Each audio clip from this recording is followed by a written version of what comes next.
Hello everyone, তোমরা সবাই কেমন আছো? আশা করি সবাই খুব ভালো আছো। আমিও খুব ভালো আছি। আমি পূজা তোমাদের সাথে শেয়ার করতে চলে এলাম আবারও একটা নতুন ব্লগ ভিডিও নিয়ে।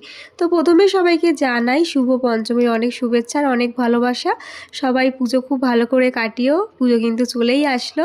তো দেখো পুজো চলে আসলো, তবে আমার কিন্তু শপিংয়ের শেষ নেই। তো আজকে চলে এসেছিলাম কসমেটিক্স কিনতে। আমার ফাউন্ডেশনটা একদম শেষ হয়ে গেছিলো, তো সেটাই কিন্তু এখানে এসেছিলাম কিনতে। তারপরে কিন্তু চলে আসলাম পাশেই একটা পুজো মণ্ডপে, যেখানে কিন্তু এত বড় দুর্গা প্রতিমার মূর্তি করেছিল, যেটা দেখতে তো আমার ভীষণ ভালো লেগেছিল। আর জানো তো এখানে কিন্তু প্রচুর ভিড় হয়, প্রতিবার আমার আসা হয় না। আমি কিন্তু প্রথমবারই এখানে আসলাম এই 29 হাত দুর্গাটা দেখতে।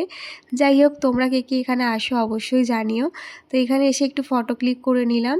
আর আমার কিন্তু এবছরের প্রথম ঠাকুর দেখা এই ঠাকুরটা দিয়ে শুরু হলো। মাম্মামও দেখে কিন্তু খুব মজা পেয়েছিল, একটু ভয়ও পাচ্ছিল যেহেতু এত বড় দুর্গা প্রতিমার মূর্তি। তো বেশ ভালোই লাগলো। যাই হোক, তারপরে কিন্তু এখান থেকে বেরিয়ে চলে গেছিলাম সোজা একটা জুতোর দোকানে, যেখান থেকে তোমাদের দাদাভাই আর আমার দেওর ওরা জুতো কিনছিল। আর এখানেও কিন্তু অনেক জুতোর ভ্যারাইটি ছিল। এখানে খাদিম, শ্রীলেদার্স, বাটা সব ব্র্যান্ডেড কোম্পানিরই কিন্তু জুতো সেল হচ্ছিলো, তাও আবার হোলসেল প্রাইসে। তো আমার তো বেশ ভালোই লাগলো, যেহেতু আমার বলো বা মাম্মামের আমাদের দুজনেরই জুতো কেনা হয়ে গেছিলো পুজোর, তাই কিন্তু এখান থেকে এখন আর কিছু পারচেস করলাম না। তো আমার দাদাভাই আর আমার দেওর ওরাই ওদের জুতোটা পারচেস করলো।